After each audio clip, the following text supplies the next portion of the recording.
BNP chairperson Begum Khaleda জিয়ার শারীরিক অবস্থা অপরিবর্তিত রয়েছে। মেডিকেল বোর্ড বলছে তার অবস্থা এখনও বিদেশে নেয়ার মতো নয়। দেশে রেখেই তাকে চিকিৎসা দিতে চায় চিকিৎসকরা। গত 23 নভেম্বর থেকে এভারকেয়ার হাসপাতালে চিকিৎসাধীন বিএনপি চেয়ারপারসন 27 নভেম্বর থেকে রয়েছেন সিসিইউতে।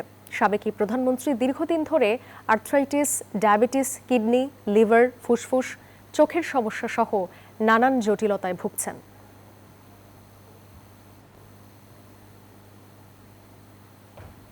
এভারকেয়ার হাসপাতালের সামনে থেকে আমাদের সঙ্গে যুক্ত হচ্ছেন সহকর্মী মাসুদ সুমন। সুমন, বেগম খালেদা জিয়ার শারীরিক অবস্থা এবং চিকিৎসার বিষয়ে সবশেষ কি তথ্য আছে জানাবেন?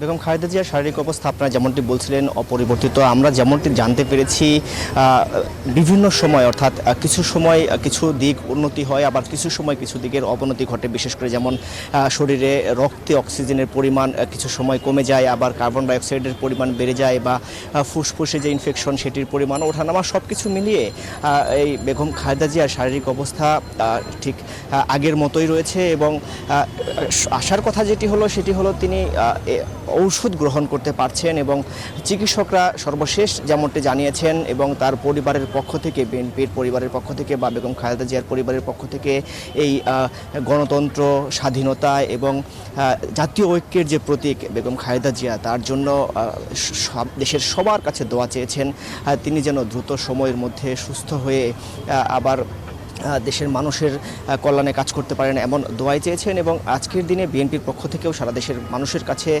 দোয়া চেয়েছেন। আর শারীরিক অবস্থার তেমন পরিবর্তন নেই।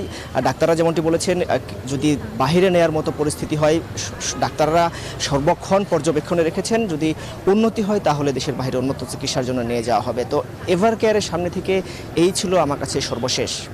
সুমন, ধন্যবাদ আপনাকে।